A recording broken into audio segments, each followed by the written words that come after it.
Paulo ruma para Jerusalém. Então, após nos apartarmos deles, embarcamos e navegamos diretamente para Cós. No dia seguinte, chegamos a Rodes e dali a Pátara. Encontrando um navio que seguia para a Fenícia, embarcamos e partimos. Ao avistarmos Chipre e seguirmos em direção ao sul, navegamos para a Síria. Desembarcamos em Tiro, onde nosso navio deveria ser descarregado. Havendo encontrado os discípulos locais, ficamos com eles 7 dias, e eles, pelo Espírito, recomendavam a Paulo que não seguisse para Jerusalém. Todavia, quando se encerrou o nosso tempo naquele local, partimos e demos continuidade à nossa viagem.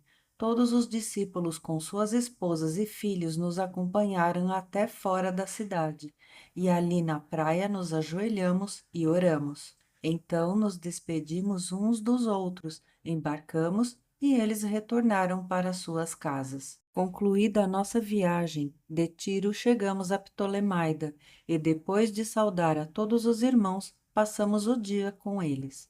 Partindo no dia seguinte, fomos para Cesareia. Ali chegamos e fomos recebidos na casa de Filipe, o evangelista, que era um dos 7. Ele tinha 4 filhas virgens que profetizavam. Demorando-nos ali por muitos dias, desceu da Judéia um profeta chamado Ágabo. Ele chegou com o propósito de falar conosco, e assim que nos encontrou, tomou o cinto de Paulo e, amarrando seus próprios pés e mãos, profetizou. Assim diz o Espírito Santo: desta maneira os judeus em Jerusalém amarrarão o homem a quem pertence esse cinto e o entregarão nas mãos dos gentios. Assim que ouvimos tal declaração, nós e todo o povo local suplicamos a Paulo que não subisse para Jerusalém. Então Paulo declarou: por que fazeis isso? Não choreis, pois assim fazendo partis meu coração. Eis que estou pronto não apenas para ser amarrado, mas também a morrer em Jerusalém pelo nome do Senhor Jesus. Assim como não nos foi possível demovê-lo, aquecemos e exclamamos: faça-se, pois, a vontade do Senhor. Havendo passado aqueles dias, preparamos as cavalgaduras e subimos rumo a Jerusalém. E alguns dos discípulos de Cesareia nos acompanharam e nos conduziram à casa de Mnason, que era natural de Chipre, um dos primeiros discípulos com quem iríamos nos hospedar. A entrada de Paulo em Jerusalém. Havendo nós chegado a Jerusalém, vieram os irmãos e nos receberam com grande alegria. No dia seguinte, Paulo seguiu em nossa companhia para encontrar-se com Tiago, e todos os presbíteros estavam reunidos. Então Paulo os saudou e passou a relatar-lhes em detalhes o que Deus havia realizado entre os gentios por intermédio do seu ministério. Ouvindo isso, eles glorificaram a Deus e disseram-lhe: bem vês, irmão, quantos milhares de judeus têm crido e todos são zelosos da lei. Porém, eles têm sido informados a teu respeito, de que ensinas todos os judeus que estão entre os gentios a se afastarem de Moisés, pregando que não circuncidem seus filhos, nem tampouco andem segundo as tradições e costumes. Que faremos, portanto?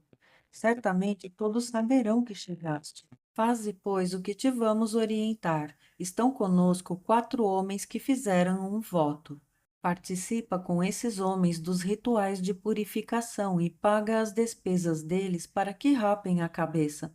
Dessa forma, todos observarão que é falso o que ouviram a teu respeito e que, em verdade, tu mesmo continuas andando sob absoluta obediência à lei. Entretanto, quanto aos gentios que se converteram, já lhes escrevemos a nossa determinação para que se abstenham de comer qualquer alimento oferecido aos ídolos, do sangue, da carne de animais estrangulados e de todo tipo de imoralidade sensual. Diante disso, no dia seguinte, Paulo levou consigo aqueles homens e passou com eles pelos rituais de purificação.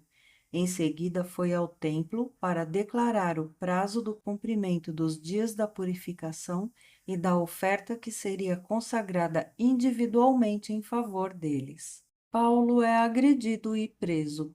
Contudo, quando os 7 dias estavam quase terminando, alguns judeus da província da Ásia, observando Paulo no templo, incitaram toda a multidão e o agarraram, esbravejando: Homens de Israel, ajudai! Este é o homem que por toda parte prega a todos contra o nosso povo, contra a lei e contra este lugar. Além de tudo, introduziu gregos no templo e profanou este santo lugar. Diziam isso, pois o haviam visto na cidade com Trófimo, o Efésio, e presumiram que Paulo o havia trazido ao templo. Por esse motivo, toda a cidade se alvoroçou e houve grande ajuntamento de pessoas. Então, agredindo Paulo, arrastaram-no para fora do templo e, em seguida, as portas do templo foram fechadas. Paulo é salvo da fúria do povo. Enquanto estavam tentando matá-lo, chegou ao comandante das tropas romanas a informação de que toda a cidade de Jerusalém estava sob grande tumulto. Então, no mesmo instante, reuniu alguns de seus soldados e oficiais, correu até o centro da multidão alvoroçada. Quando viram o comandante com seus soldados, pararam de espancar a Paulo.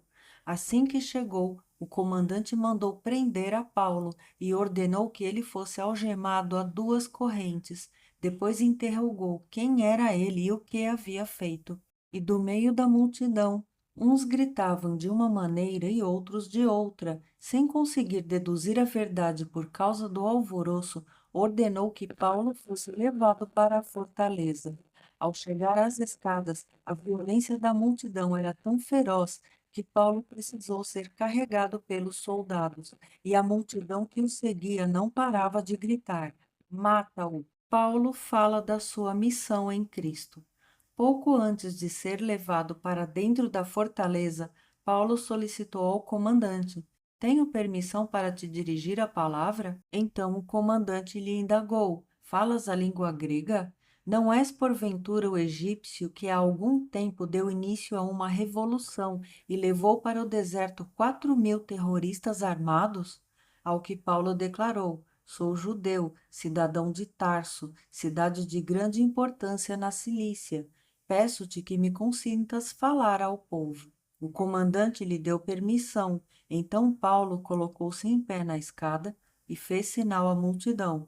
Quando todas as pessoas se aquietaram, Paulo começou a lhes falar em aramaico.